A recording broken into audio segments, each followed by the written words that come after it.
Well, good evening and welcome.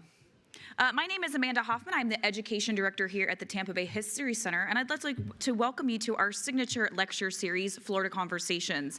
This program is free and open to the public thanks to support of the University of South Florida Endowment, USF Libraries, AARP Tampa Bay, and a generous gift from Shelley Blood. I would also like to welcome our virtual audience. During the presentation, we invite you to use the Q&A function on Zoom to ask any questions you might have. We will ensure there is time for questions at the end of tonight's program. Before I introduce this evening's speaker, I'd like to remind you that we have several programs coming up. This Saturday, December 6th, will be a walking tour of downtown Tampa. Tuesday, December 16th, will be the next installment of History as a Joke, featuring local comedians in the History Center's Rodney Kite Powell, while they use levity to explain the infamous 1958 snow show in downtown Tampa. Tickets for both programs and the rest of our calendar of events can be found on our website at tampabayhistorycenter.org.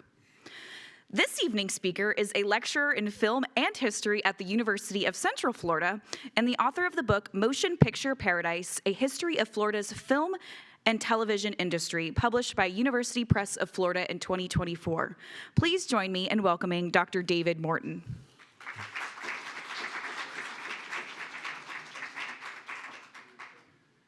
Thank you so much for setting this up, Amanda, and thank you all for coming out this evening. This project has been a passion project of mine for over 10 years. I originally came to Florida to actually break into the film industry, and I had a number of half-baked screenplay and TV pitch ideas back when Florida had a much more lively film industry in the early 2010s. My life ended up going down a different course, and I pursued a Ph.D. in the Text and Technology program at the University of Central Florida. And when I started feeling around for a dissertation topic, I figure, why not pick something both I'm passionate about, but also something that other individuals would be very interested in learning more about. And I knew very little about Florida's film history before I started carrying out this research. And when you carry out historical research, every now and then you hit pay dirt.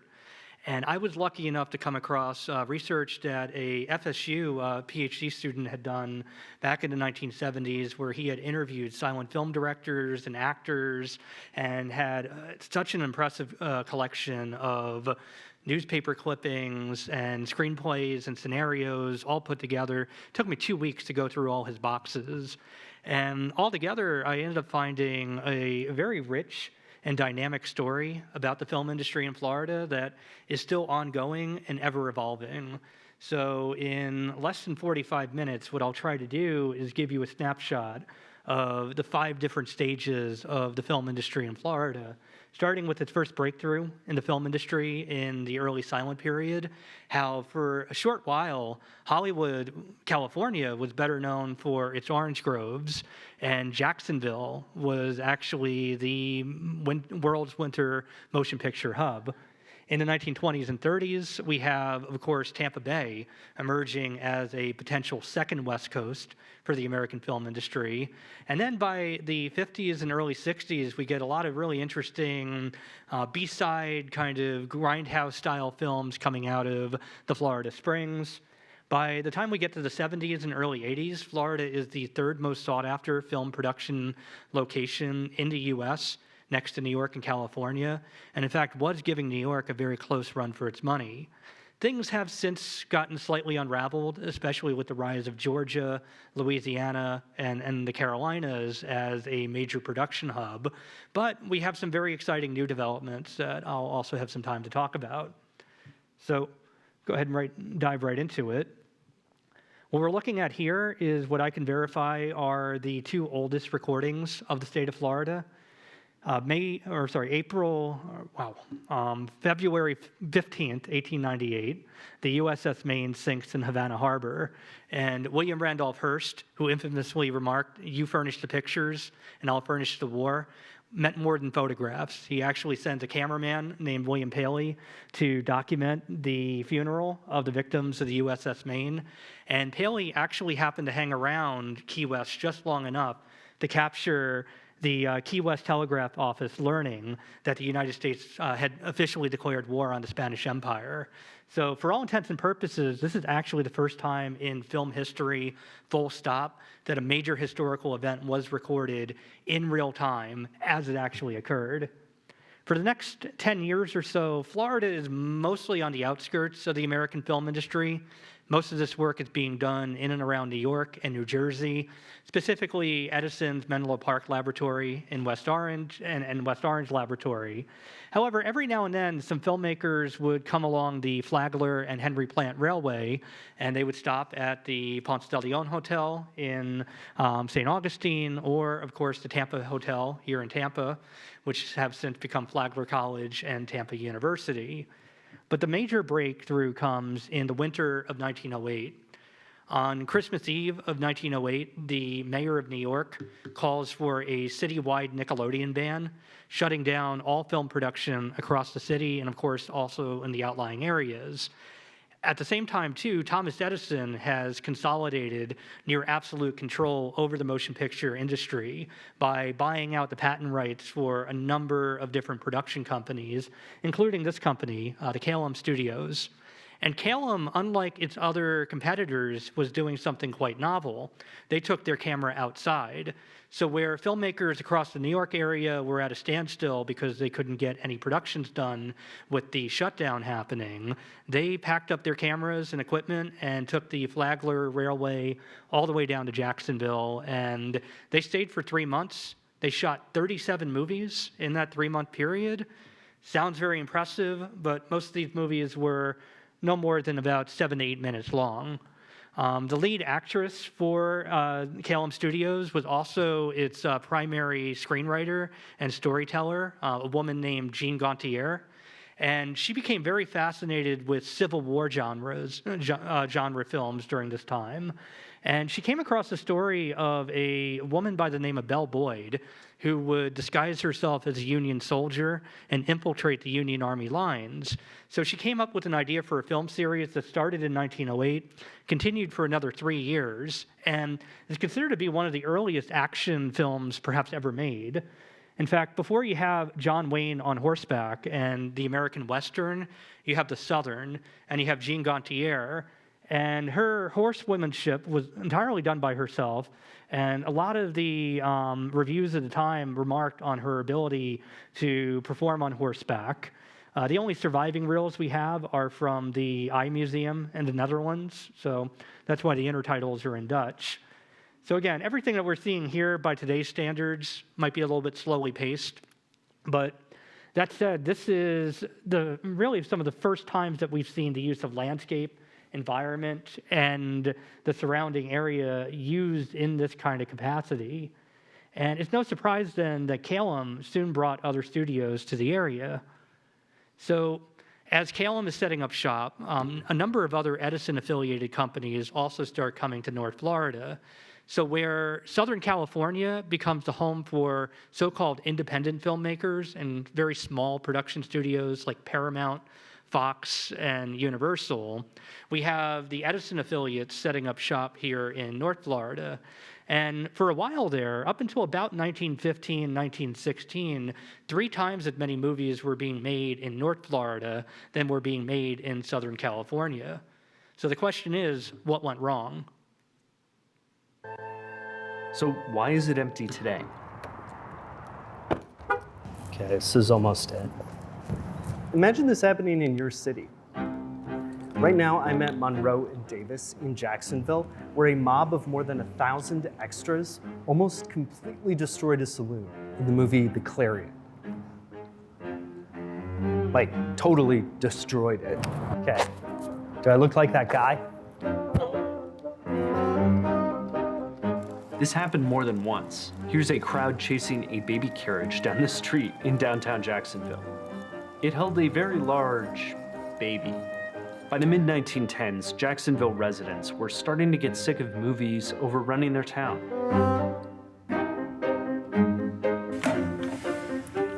Jacksonville had extended a genuine welcome to film, like Vim Comedy and Eagle Film.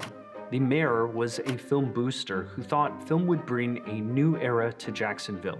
He had the support of every production company in Jacksonville, and the city was set to be a hub. He was up for election in 1917, a year after that big riot during the shooting of the Clarion. Businessmen were behind the mayor, and he asked the people of Jacksonville to vote for him and support the motion picture film companies he brought in. He lost. It was a vote against corruption, but also against the movies running wild through Jacksonville. During this time, Hollywood had grown a lot, despite being further away from New York. Mismanagement of companies in Jacksonville, World War I, and an influenza outbreak didn't help the Florida city. There was a lot of bad luck. After the 1917 election, a lot of studios closed up shop in Florida. The city had, in effect, voted against a future in movies. In the meantime, hit movies, like those made by legendary director D.W. Griffith, had made Hollywood a home for film. Hollywood was ready to be a movie town. Jacksonville couldn't make the jump. So, of course, that's just one part of the story. And the other question we have to ask is, if Jacksonville couldn't take advantage of the film industry, why not other parts of Florida? Well, there was a broader political turn that was happening in Florida in the mid-1910s. A self-anointed cracker messiah by the name of Sidney Katz, a one-eyed Baptist preacher originally from Alabama, led an insurgent campaign for Florida's governor in 1916, and he's elected as the head of the Prohibition Party ticket. He becomes the only governor in Florida's history not to be elected by a major political party. And of course, as a prohibitionist, aside from hating alcohol and fun and joy in general, he also despised the movies. This is still a time period where good, God-fearing Christian citizens should be going to church on Sunday and not to the bar and not to the movies. So a lot of the same kind of blue laws that were imposed going back to 1908 in New York that shut down film production were then being brought to Florida. And in fact, he even brings prohibition to Florida 3 years before the rest of the country.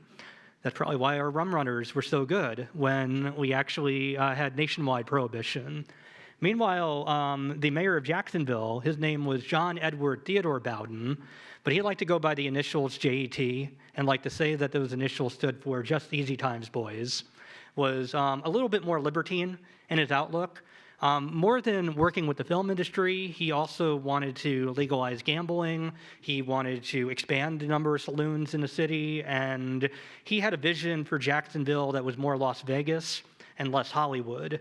And that's where this very sober 31-year-old lawyer by the name of John W. Morton, who also goes on to become governor of Florida, ends up running against him and threads that needle between the extremism of the Katz campaign and maybe some of the existing movie anxieties in Jacksonville. That said, the film industry doesn't completely go away even after that fact. Soon after the studios begin to pack up shop, there is an itinerant filmmaker originally from Middleburg, Florida, named Richard Norman, who buys up a number of these studio lots. And he comes up with an idea to create a studio dedicated to the African-American community with all black casts. And the films that he makes end up becoming a landmark, both in American film history and in our silent film heritage. Oh, no, we'll go ahead and hit play for this one. Richard E. Norman was a pioneering race filmmaker. Interestingly enough, he was a white man who was making race films. Race films are films that were intended primarily for black viewers, black audiences, and they used black actors and black themes and were shown primarily in race theaters. It's just beginning to come to the forefront, even among people who are cinema scholars. There's a very limited amount of material that has survived, and that's primarily because race filmmakers were not particularly well funded. They worked largely independently, not under the auspices of a particular studio. In order to know where we are today, we have to know where we were 100 years ago. So I think these are extremely important, not simply interesting films in themselves because they're fictional films, but they're also very interesting documents in terms of Jim Crow society and the socio-historic context of that particular time. So fortunately, a number of Norman's films do survive. The Flying Ace, in fact, is about to celebrate its 100th anniversary next year. 5 years ago, it was selected by the Library of Congress to be preserved in perpetuity for its cultural and historic value. I teach a black cinema course at UCF, and this is actually the film that I start my class with. And you can imagine how nervous my students get when I say I'm going to show a silent film from that period with these kind of subjects and themes, and yet they hold up in a remarkable way. They are wonderful and spectacular cultural documents. The tragedy for Norman Studios was that he anticipated the coming of sound, but he didn't know what sound equipment would become the standard. So where the Warner Vitaphone became the standard that projectionists would eventually use, he invested in a device called a camera phone that nobody used, and he ended up losing all his money and, sadly, eventually the studio itself. So despite the popularity of his films and the community support, he wasn't able to make that transition. In fact, the transition to sound ended up opening up a number of untold opportunities for Florida and its film industry at large, specifically here in the Tampa Bay.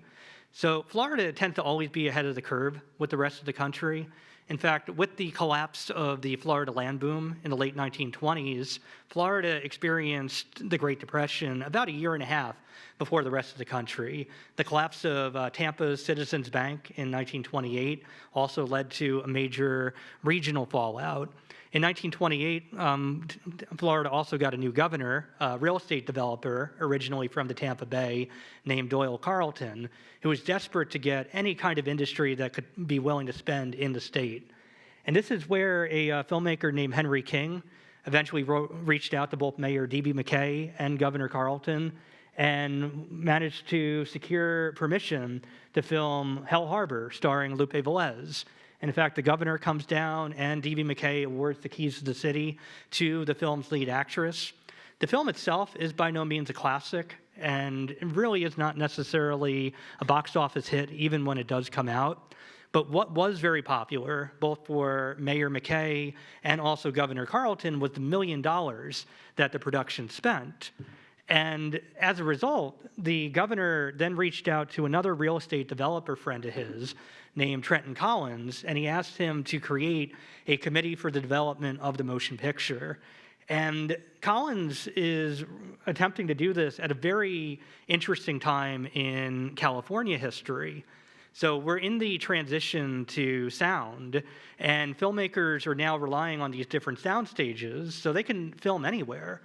In addition to that, too, Upton Sinclair, a known socialist politician, threw his hat in the ring to run for the governorship of California. So many of the studios started leveraging Florida as an alternative. If Sinclair had been elected, he had run on a platform to tax the movie studios and also even throw movie moguls in jail for tax evasion. So Sinclair loses the election, but had he have won, we may have seen a very different kind of outcome for Florida's motion picture industry. In the end, Collins does get a few bites, specifically a couple maybe less than stellar individuals. One was a former Paramount producer by the name of Aubrey Kennedy, who was described as beyond a doubt the best producer in the business when sober. He wasn't sober very much by 1933. Prohibition's already starting to wind down. He had a vision for building his own studio city at Weeden Island called Kennedy City. He starts raising funds for a number of films. However, he often did not credit the people that were raising the funds. And when he goes on another fundraising mission to New York, he gets into a drunk driving accident, spends 3 months in the hospital, and never ends up coming back to see his work to completion. Buster Keaton also ends up coming to Tampa Bay in and about the same time. And Keaton had just gotten out of a terrible contract with MGM Studios and was looking to rehabilitate his reputation within film circles. However, at least from the research I carried out, he did most of his work in a local bar where from time to time he entertained customers by taking off his pants and sweeping the floor with them. So sounds like he was going through some stuff as well. In the end, Keaton's film never gets made, and 3 films are ultimately made at Weeden Island, but they have since been remembered as arguably 3 of the worst movies in film history. Normally, I've actually had a couple clips from these films that I've been able to play, but YouTube has now, probably very mercifully for you all, taken them down. But needless to say, they had very, very short runs in the Tampa Bay area almost exclusively. One film, Chloe, is a very interesting milestone in horror history. It is one of the first times that zombies are featured, but only in the last 30 seconds of the movie, and not in a very wonderful light. Meanwhile, in North Central Florida, we see another breakthrough in the film industry. Johnny Weissmuller, before he became Tarzan the Ape Man, was the Olympic high diving athlete Johnny Weissmuller. And he had come to Silver Springs in the 1920s to shoot a diving video called Crystal Champions. And it's there that he met a Ocala swim coach named Newton Perry. And they continued writing letters back and forth to each other over the course of Weissmuller's career. When MGM set out to do a sequel to the Tarzan movie called Tarzan Finds the Sun, it was Perry who convinced Weissmuller, who convinced the studio executives to eventually bring the production to Ocala. And it's here that a local legend has since circulated that the macaques that continue to terrorize Silver Springs to this very day were first set loose during this production. My research has since disproved that, and I have a really fun news story helping to show it. Oh, yep, we'll go back. During an afternoon boat cruise in Ocala, people found themselves in the middle of this. Dozens of monkeys go flying from a tree straight into the river. Just sounded like war going on back there. I mean, just crazy hooting and hollering and screeching and branches, and it was just the craziest thing I've ever heard. What you don't see before Matt Schwanke started recording is what he describes as a turf war between two bands of the Silver Springs macaques. One jumped off, and then the male started shaking branches, going up there and shaking branches, trying to shake them off the tree. And then I started recording, and it was the craziest thing. Folklore suggests the macaques were left in the area after the filming of Tarzan Finds the Sun in 1939. But according to University of Florida researchers, the primates were brought in years earlier by a local boat tour company as an attraction. While this is a rare sight, a few years ago, a kayaker took this video showing the monkeys jumping into the river just feet away from him. A lot of people go searching for the monkeys, but Schwanke has a warning for anyone planning to get close. Don't show your teeth. That'll irritate them if they're just doing their own thing and you start making monkey noises and showing your teeth. Obviously, that's going to irritate them, especially if the dominant males see you doing that, they're going to throw something at you. Connor Hansen, Fox 35 News. Sounds like he's speaking from experience. So, macaque attacks or not, that we are seeing some very interesting and pioneering work being done in Silver Springs. Newton Perry, who later also founded Weeki Wachee Springs and was the conductor for the Weeki Wachee Mermaids, invented a breathing hose that performers could use to do sustained underwater stunts. And in 1940, British Pathé actually came to capture one of his underwater picnics. And this is a really fun little clip. Gliding smoothly along the tree-barred reaches of Silver Springs, Florida, you come face to face with one of nature's miracles. The water is limpid and crystal clear. It's a perfect setting for submarine photography. But if you must take underwater pictures, you can't be over-careful. The main essentials, of course, are a watertight camera with special lenses. Thus equipped, you can wander about at your leisure, looking for subjects for your album. Our cameraman was exceptionally lucky. He happened to be strolling along the bottom when members of a touring underwater show were rehearsing some of the tricky bits. And did he dry up? Yes, he just didn't. The stroke the girls use is a kind of crawl, but it's one of fate's kindest strokes for our picture hound.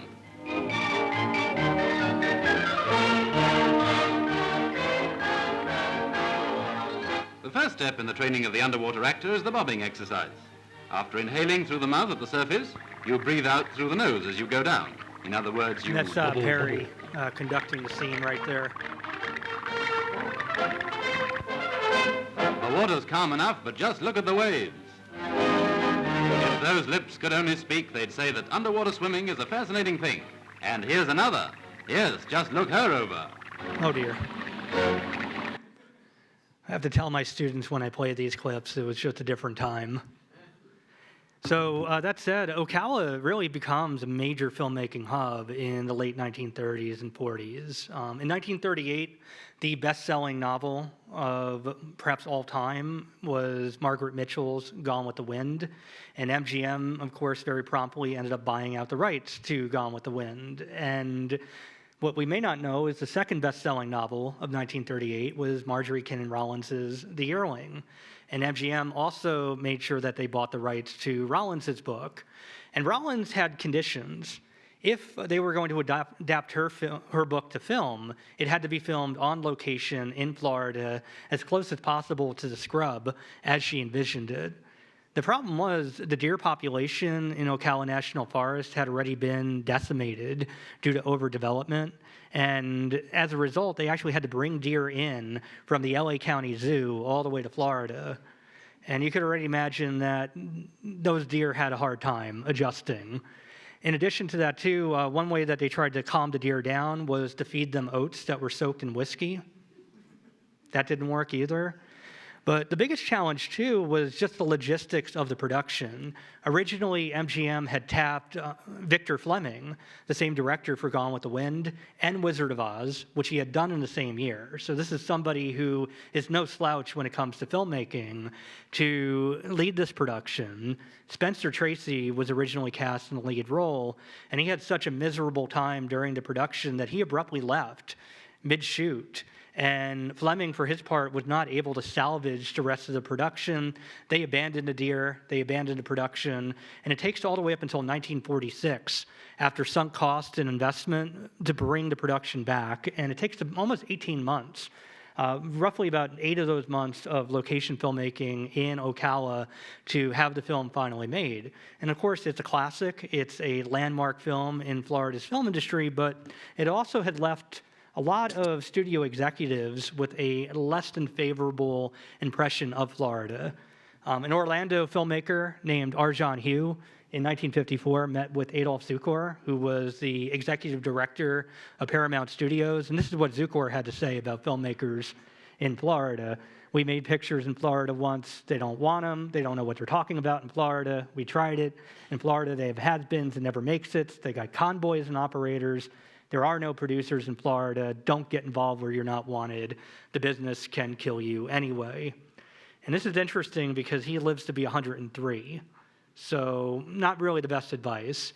In that case, Arjan Hugh originally had met with Adolph Zukor to pitch an idea for a Western-style film set in Florida that he called a cracker Western. And it was a biography of Chief Osceola and the story of the Second Seminole War. Zukor passed on the idea, but a number of other studios expressed interest and essentially recopied Arjan Hugh's idea into a multitude of different Seminole War-themed films, perhaps the most famous being The Distant Drums, starring Gary Cooper, which was shot in and around the Castillo San Marcos in St. Augustine. Governor Fuller Warren was fully invested in this production. In fact, I have photos in my book of him carrying the film canisters and holding this incredible premiere in St. Augustine. But this is really the beginning of yet another big breakthrough in Florida's film industry. Another, of course, iconic Florida film to come out during this period to take advantage of the weirdness of the state's landscape and environment is The Creature from the Black Lagoon. Now, Universal Studios in 1954 was going through a number of growing pains. The Universal Monster series from the 1930s and early 1940s had lost its luster, so Jack Arnold, director with Universal Studios, wanted to come up with a new creature to add to the pantheon. And he remembered a dinner party that he had had with Orson Welles. After Orson Welles had finished Citizen Kane, he had traveled down to Brazil to shoot a documentary, and he had heard of a local legend in Brazil of a swamp monster that would emerge once a year to kidnap a local woman. And this is where the idea for the creature first emerged. And when they started scouting locations, Florida seemed like the perfect stand-in for the Brazilian rainforest. And once more, a cast of very interesting Florida characters end up joining into this production. It Came from Outer Space had been produced in 3D, a process then at the height of its popularity.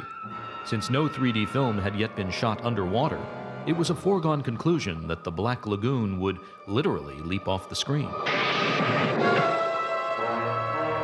It's almost impossible to explain to a young viewer what it was like to see a 3D movie during the heyday of 3D films.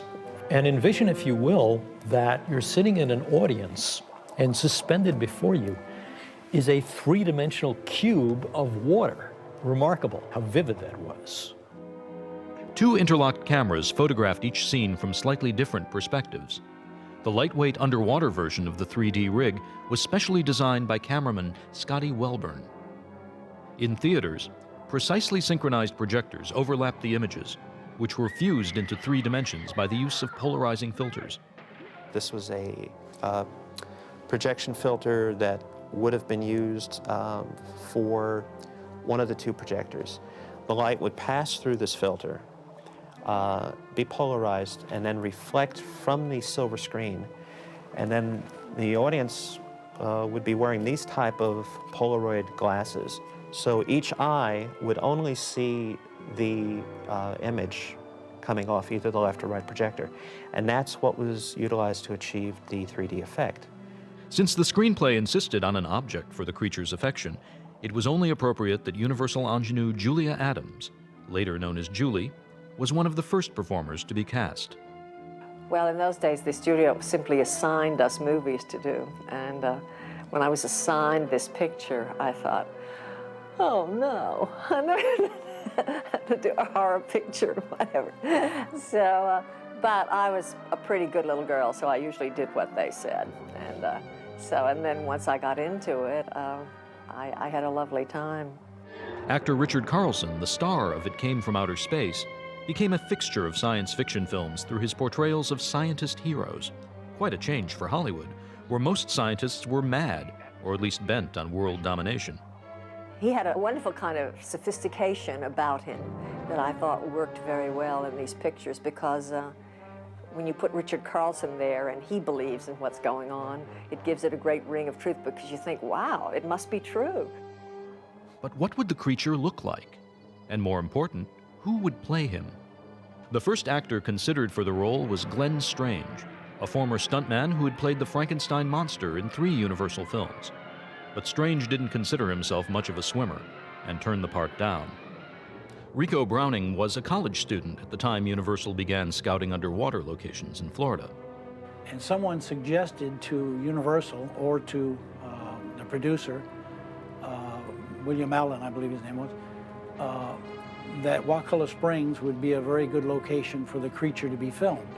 It was a very eerie-looking place, mainly because Ed Ball, who owned it, had protected it over the years, and it was just totally undeveloped as far as civilization is concerned. So Jack Arnold and Scotty Welburn, who was the cameraman, I picked them up at the airport, took them to the Springs, and showed them around, and they liked what they saw. And Scotty got his underwater camera out, and he asked me if I would swim in front of the camera so they could get some perspective as to the size of logs and people and fish and whatever in the grass.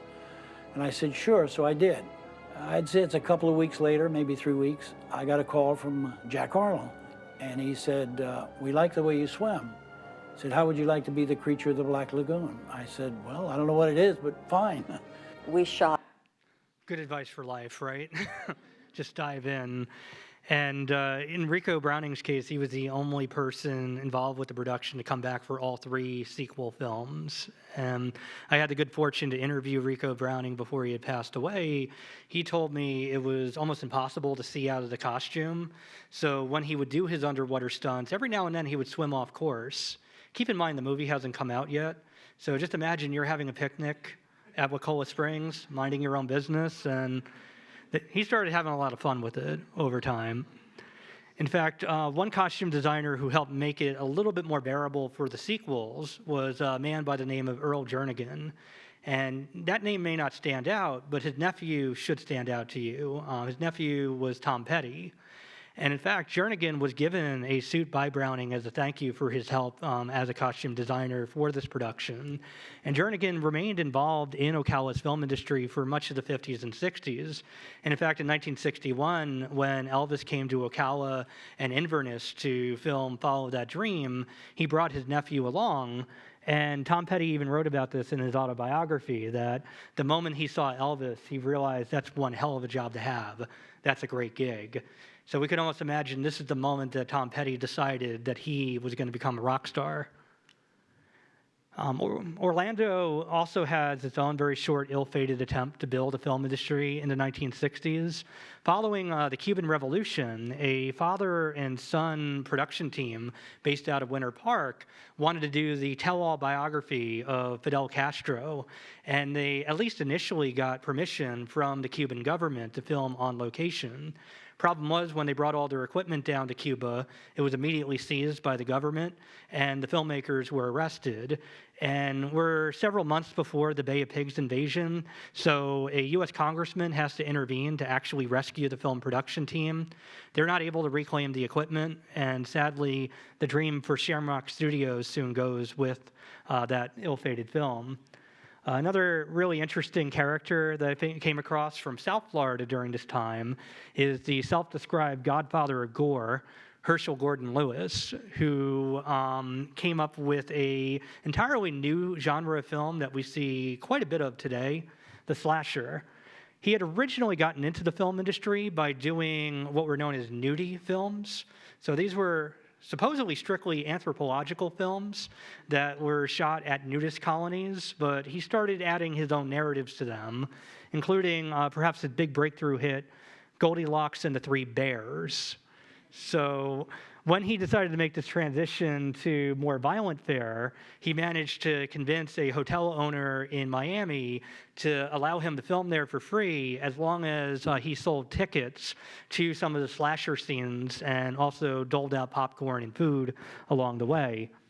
The result was Blood Feast, which became, again, one of the first breakouts in this kind of slasher gore-style film.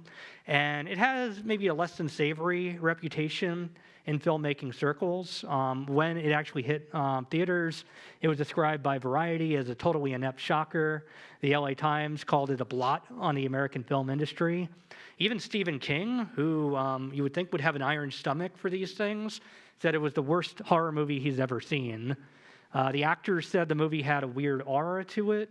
And, well, Lewis, he was always very glib about his films. He basically described it as a Walt Whitman poem. It's no good, but it was the first of his type. And he continued making films all the way up until his passing in the 2010s. Another person who helps to especially put the television industry in the spotlight in South Florida, of course, is Jackie Gleason. Fresh off of The Honeymooners and his Jackie Gleason show, he manages to convince CBS to build him a studio right next to his favorite golf course. Now, Jackie Gleason was deathly afraid of flying. He had nearly died in a plane crash early in his career. So for the rest of his career, he had convinced studios to allow him to travel by train. And he manages to get CBS to purchase him a special train to take him from Los Angeles to Miami. And he arrives only in the way that we could imagine Jackie Gleason would. Out of the blue, Jackie Gleason decided he didn't want to do the show in New York. He wanted to do it in Miami. When we're doing The Honeymooners, I had a big contract for that for 2 years, and after the first year, I said I didn't want to do it, and they didn't believe me. They thought I had a job somewhere else. And finally, they realized that I just didn't want to do it.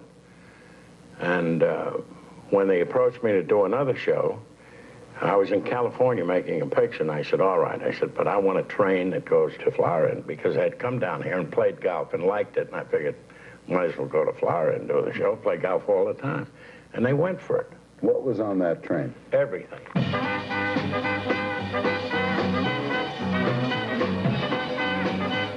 We had 2 Dixieland bands come from California. They would spell each other. I'd say to them, take 5 miles. And parties went on 24. I found out that I couldn't attend the parties. Were there girls on that train? Was there girls? There certainly were. And they were very, very nice girls. Nothing untoward happened. It might have been because the berths were too small, but regardless of that, nothing happened on that trip. I do wonder how he knows that, though. So again, with Jackie Gleason bringing CBS, it's no surprise then that NBC also began investing in South Florida. And this is where a former OSS agent turned film producer named Ivan Tors became very interested in Florida. He initially had a hit with a TV company called Ziv, a show called Sea Hunt, starring Lloyd Bridges. And after Sea Hunt finished its run, he was looking around for new projects. During Sea Hunt's run, he also came into contact with Rico Browning, who played an underwater stunt double for Lloyd Bridges in a number of episodes. And Browning was also kind of at a life crossroads. He wanted to get into children's writing, and he had an idea for a children's story of a boy and his dolphin. I think you see where I'm going with this.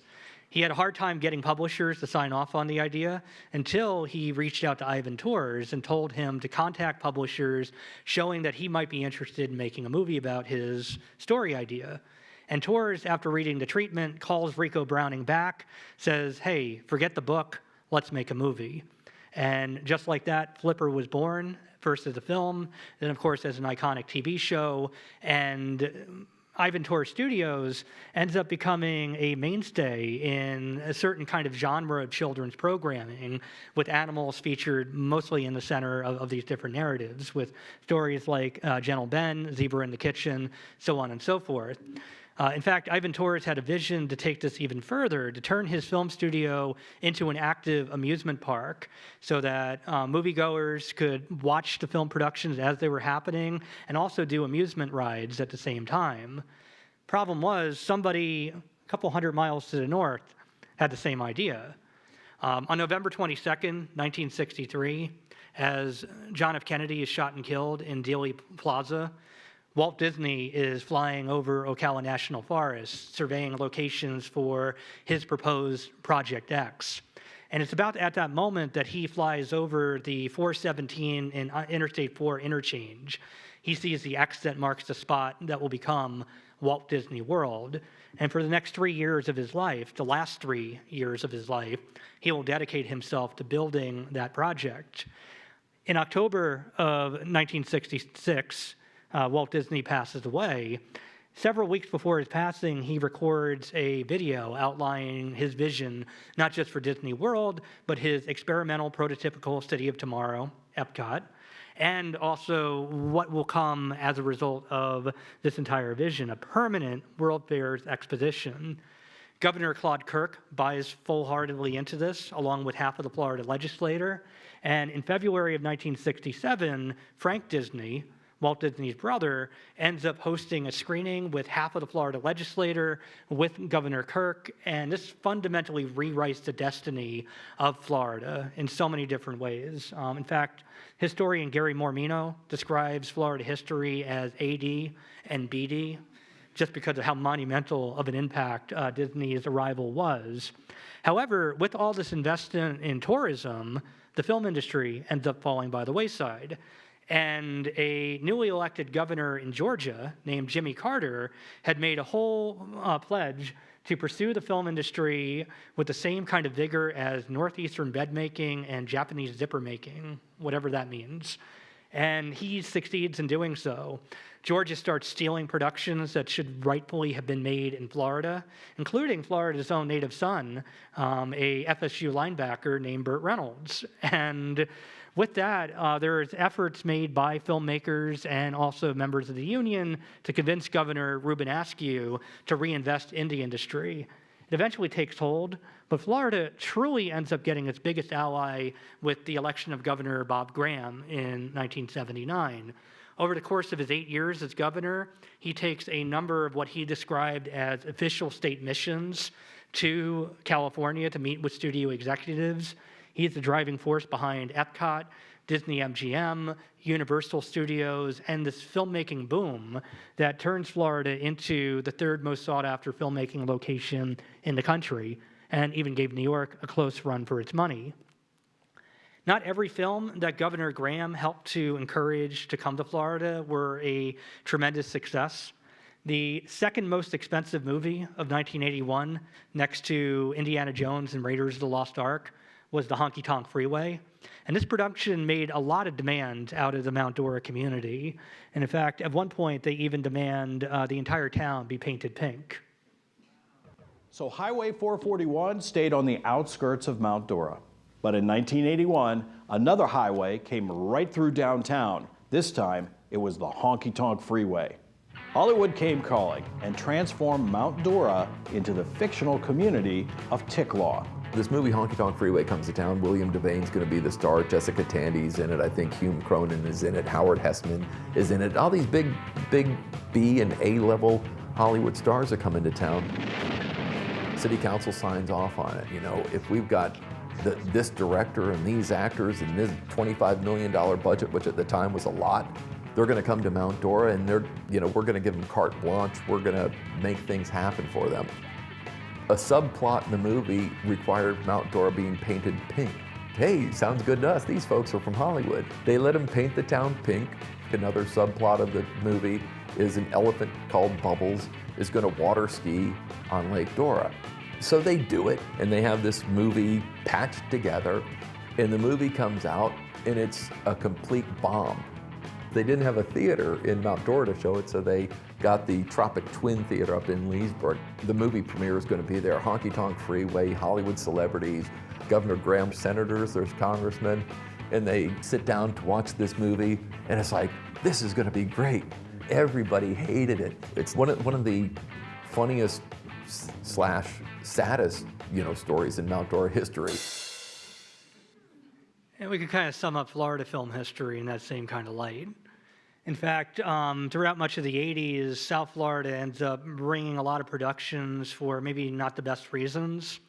After Animal House became a breakthrough hit for National Lampoons, they wanted to do a golf comedy set somewhere in the Midwest. The problem was the entire production team for National Lampoons relied almost exclusively on illicit drugs. And they were afraid that if they would film on location in Wisconsin or Iowa, they would get busted. So why not go closer to where all the drugs are coming into the country? So they go to the plantation in Davie, and that is how Caddyshack was then shot. When Brian De Palma and Oliver Stone came up with a updated version of Howard Hawks' Scarface, Shame of a Nation, they retooled the story to be set after the Mariel boat lift with Al Pacino playing Marlito.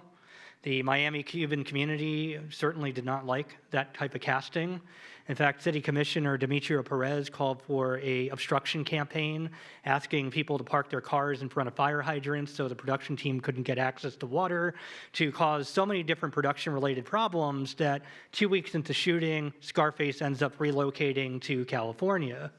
The problem was the film's still set in Miami, doesn't make Miami look great, but all the spending that would have been made in Miami got spent in California instead. So a year later, when a director named Michael Mann and producer named Anton Yurkovich pitched to NBC an idea for a show called Miami Vice, this time the city councilor's office was a bit more receptive, and they had conditions. You could do the show, and you could focus on crime, but make us look cool in the process. And this leads to a major tourism boom that's widely credited with saving Miami's Art Deco district, which was nearly slated for demolition in the early 1980s. That said, we also see some other pretty interesting and pretty creative and out there Florida films.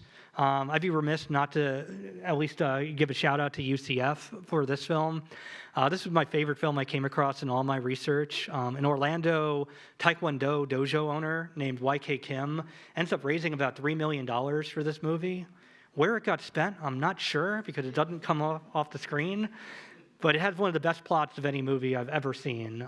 A group of drug-dealing ninjas from Miami are about to invade Orlando, and it's up to a group of UCF students who are also rock and roll stars to stop the drug-dealing ninjas from turning Orlando into what Miami has already become. And it had the best soundtrack of any movie I think I've ever seen. The one, the only, Dragon Sound!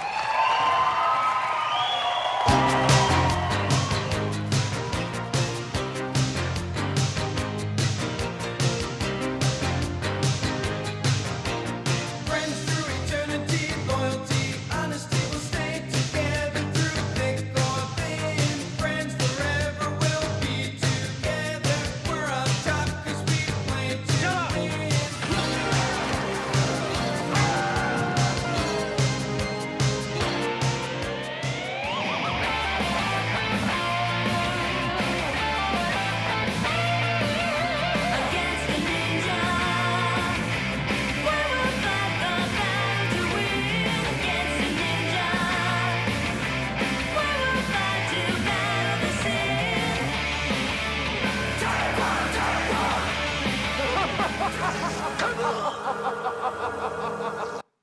I did try to screen that for my film students, and I lost their trust for the rest of the semester afterward.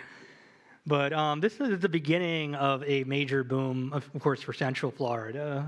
The Nickelodeon studios, I remember growing up, driving down to Orlando. I'm originally from New York, but I drove down to Orlando with my family at least once a year. I even auditioned once for an episode of Legends of the Hidden Temple. Didn't get it. Still upset about it.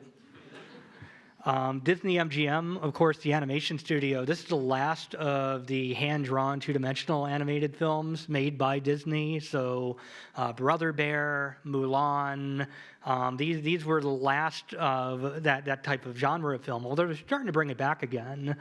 Sadly, when that animation studio shut down, so did that approach to animated film. In fact, Mayor Bill Frederick of Orlando was so invested in the industry, much like his counterpart J.E.T. Bowden in Jacksonville, that he even volunteered Orlando City Hall, the old Orlando City Hall, to be demolished for Lethal Weapon 3. And in fact, I'll let him just very briefly tell this story.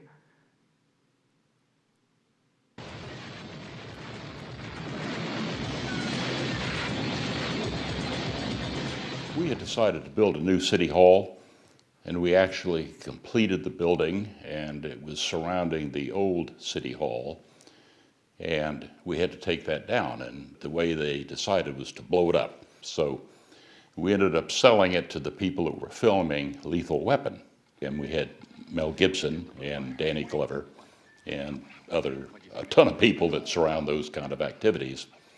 But they were just really nice people, very friendly, very accommodating. And the night that we actually blew up the building, Danny and Mel did the stunt. They came running out the front steps just as the gas and all of that stuff. That wasn't actually the building going down, but the simulation of it. They made it look like that. They came running out the front, jumped over a car that was parked. We came down in a truck. There were several of us. I was dressed up as captain of the bomb squad, who had been called, and I had my one speaking word in a movie, and that was bravo. We already had built the new city hall, which was very close to the old building. And I've seen things blown up before, and sometimes it doesn't work quite like you want. It had to come straight down and collapse, which it did. But had it gone over and damaged the new building, I think I would have been the goat of that. So I was relieved. It was a fun episode. You don't get many of those, but it was one that we look back with fond remembrance. I love that he so casually mentions he's seen things blow up and then doesn't say anything else, right? And in fact, the story of Lethal Weapon 3 and Honky Tonk Freeway, I think, give a bit of a snapshot of some of the challenges of Florida's film industry at large. And that is the fact that although a lot of local boosters were attempting to try to recreate Hollywood in Florida, instead of letting Florida be Florida, that was one such limitation right there. Beyond that, then, too, the other fundamental challenge was the issue surrounding just the logistics of the industry at large. So Danny Glover and Mel Gibson, they'll come to Orlando, shoot a scene, blow up the city, go back to Los Angeles. You know, again, the production team behind Honky Tonk Freeway will come, paint the town pink, go back to Los Angeles. And that type of local infrastructure, the lack thereof, became, I think, one of the bigger limitations. South Florida certainly had a bigger road to hoe when it came to especially the boom in premium television in the late 2000s and early 2010s. But when the Florida legislators, starting around 2015 and 2016, started voting against a series of tax incentives, just as Georgia was on the rise, it became essentially the moment where there was a flip of the switch, where Atlanta started emerging, New Orleans started emerging, Wilmington, North Carolina started becoming stand-ins for Florida in a number of films. And in fact, it becomes almost a punchline where if it's set in Florida, it's probably filmed somewhere else. when Ben Affleck, just as the incentives started to dry up, was shopping around for locations to film Live by Night, which is set here in Tampa, in Ybor City. He found it was cheaper to recreate a fake Ybor City in Georgia than it was to film on location right here in the Tampa Bay area. And the logistical challenges keep on going. That said, we've had some very exciting new developments just in the last couple weeks. Orange County has voted for a $25 million film incentive initiative. There have been a lot of great local efforts that have been done by our film commission offices all across the state, and of course organizations like Film Florida to help to put a spotlight into just how unique and interesting Florida and its industry can be. And in fact, just one more story to show how all in Floridians have and always have continued to be within the film industry. During the COVID-19 pandemic, nearly every movie theater across the country shut down. We started seeing a resurgence in drive-in theaters, but there was one drive-in that still produced first-run box office receipts. So for a couple weeks in March and April of 2020, the only place where the American box office remained afloat was at the Ocala Drive-In, just down the road from Silver Springs, where Rico Browning, as Creature from the Black Lagoon, had once swum. And I had a chance to interview the owner of the Ocala Drive-In, and he's the ultimate Florida man, as you can imagine. And this is what he had to say about being king of the American box office. Kind of like the last dinosaur standing, you know? Never in a day did I think I'd be at the top of the box office, but I ended up being the only one at the box office, so it's not hard to be at the top if you're the only one. Coming from a family that's worked in theaters for over 100 years, his grandfather ran a projection union during the Spanish influenza pandemic 100 years earlier. The old cliche is the show must go on is not a cliche. It's a way of life, so the show must go on. And it seems like the show is starting to come back on here in Florida once again. You guys have been a great audience. Thank you very much.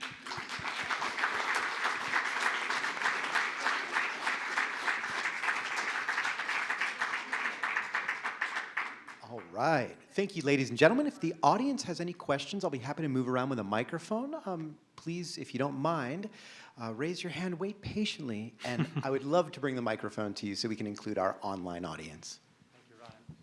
Thank you, Dr. Morton.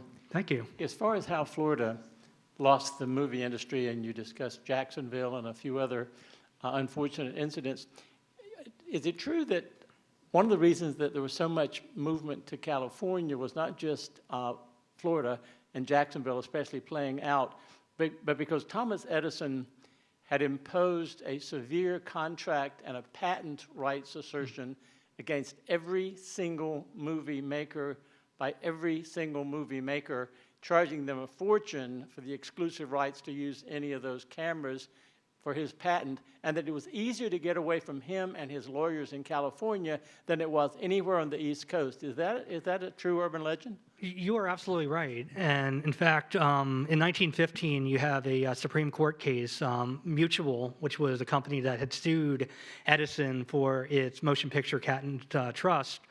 They sued the state of Ohio. So Mutual versus Ohio is a landmark Supreme Court case in the film industry. And that called for the breakup of the Edison Trust.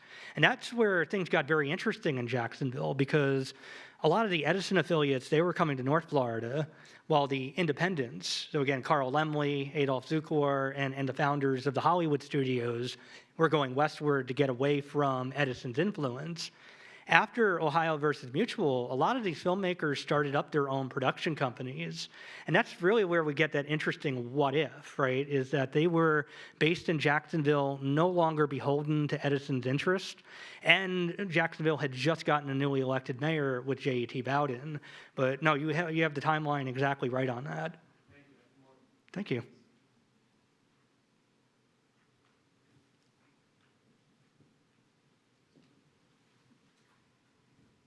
Hi, I'm a casting director, and I started my career with the film Edward Scissorhands. Oh, great. Which was shot 99% in the state of Florida, legitimately. And you did a great job, by the way. This is a wonderful overview of the Florida film history. But why do we always forget this wonderful film? Oh, man. Yeah, I was told I only had 50 minutes and I had to get it, but I love. It should be on a list. It's such a fun film Go too. redo it and put it on a list at least. No, Absolutely. it's a great film, and it was shot here, all in Lutz, and just tiny bits of it in London and LA. It's so distinctively Florida too, It just in is. terms of that, especially Florida suburbs. It has that same kind of feel. So, yeah, I teach a Florida film course, and that is one of my standard films. So, just to give a shout out for it right there. If you need somebody to come and talk about it. Oh, absolutely. Yeah, please.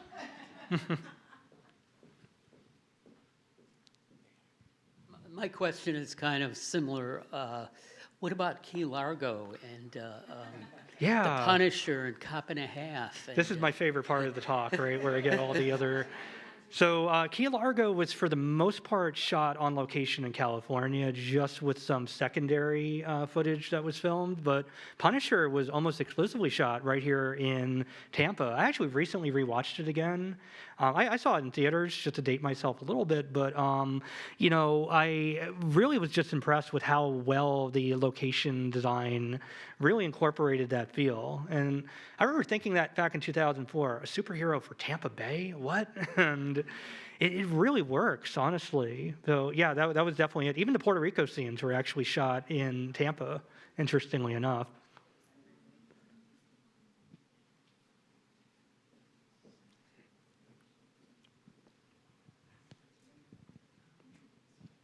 What about The Infiltrator with Bryan Cranston and the BCCI cartel bank and the fake wedding in Innisbrook? Yes, they did do some location filming here as well, and that's also, I think, a good snapshot into just the kind of ways in which Florida can offer itself as, sort of a secondary location for these kind of films. James Bond, also, we had Moonraker, we had, Goldfinger shot some sequences at Silver Springs. In fact, Rico Browning and Ivan Tors worked together on Thunderball, and the underwater fight scenes that were done in Thunderball actually earned them a Special Academy Award for technical development for pioneering underwater work. So, again, my book goes a lot more into all of these as well, but so many cool, interesting, and very uniquely Floridian films that we can think of here. Yes. Any questions from our online community? No? All right, well, I have my books in the back. If you are interested, I'll be happy to do a signing. It was great having you all tonight.